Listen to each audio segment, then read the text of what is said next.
Oh, tingnan mo, ang daming. Tingin ko na ako sa plants mo dito. Ang tataba, titingin lang muna ako.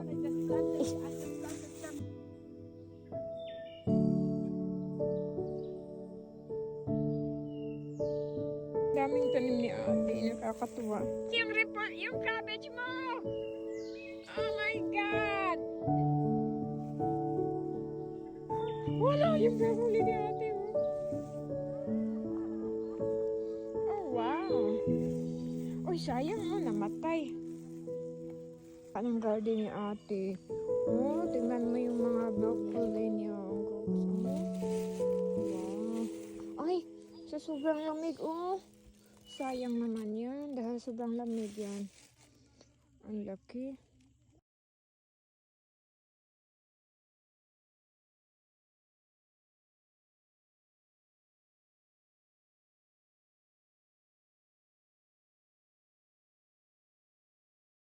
Ang ganda ng mga plants ni ate, oh.